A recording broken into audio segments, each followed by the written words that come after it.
خب انجینیر صاحب تو بگه یک چند کلمه گپ بزن که علاقمندات که مردم افغانستان چی گپ هست در افغانستان تحت شرایط چی رقم از زندگی. اول از صحتت بگو. والا و فضل خداوند کریم صحت ما باز یافتیم.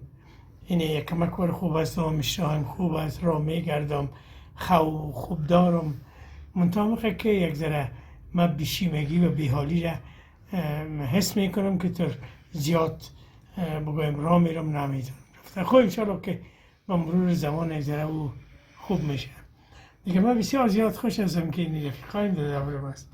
برای من تمام گنج زندگیم، برای من تمام محبت زندگیم، برای من تمام داد خدا این رفیقایم هستن که پالویم هستن و اون رفیقایم که در بیرون هستن هر روز تلفن میکنن برام احوال ما میگیرن.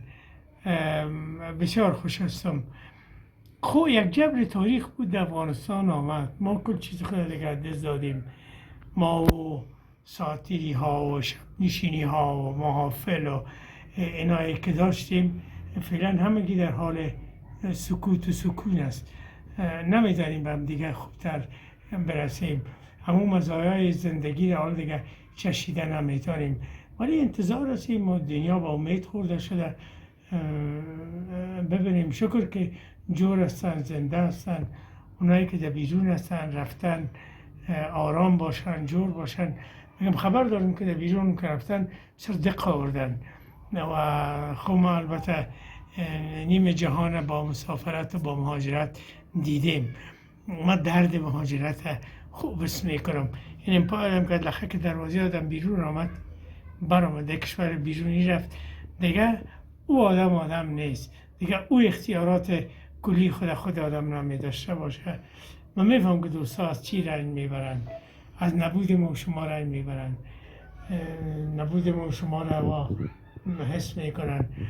امی زندگی همینطور است که وقتی که آدم ارزش میفهمه که از دست آدم رفت.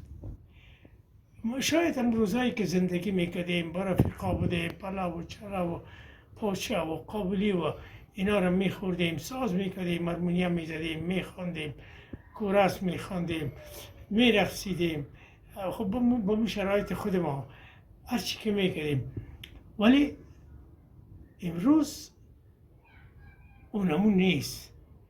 امروز کل کسایی که بیرون هستن اونمون رو حس میکنن. امروز کل کسایی که بیرون هستن اونمون برشان یک درد شده. هر وقتی که یادشان میاد او در زجرشان میده.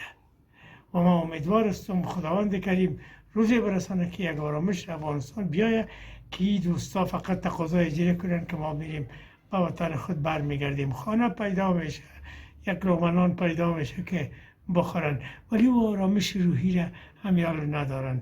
ما از خدا میخوایم که همون آرامش روحی را اینا پیدا کنن دیگه.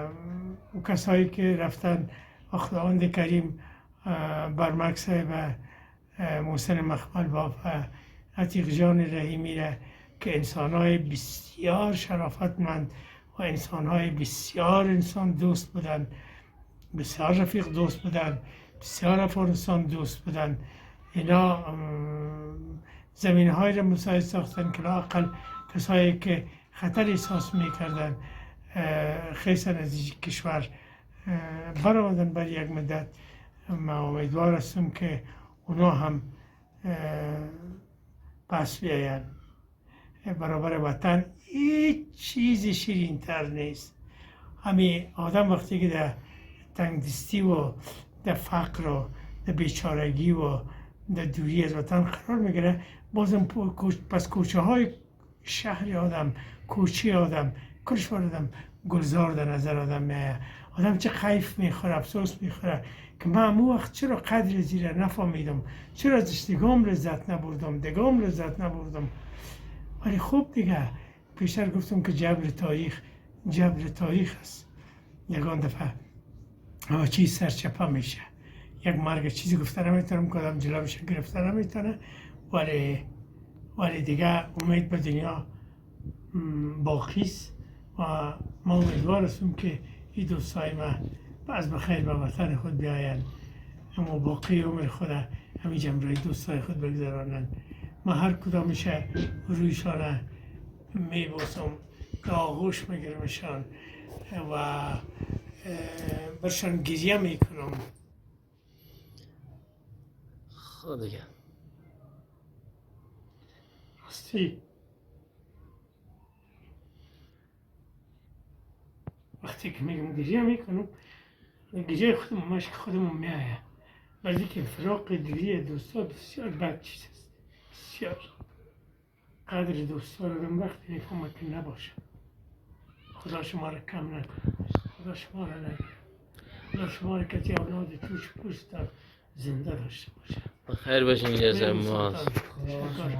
ما انمی که هستیم دمی کابل خیلی بیادرها این خبرگیرن و هستیم دیگه. زنده باشین شما. انشالله خوش شدیم بسیار زد که کم نشید. سر حال هستی. توکل ما به خدا دیگه. شما کم نشید.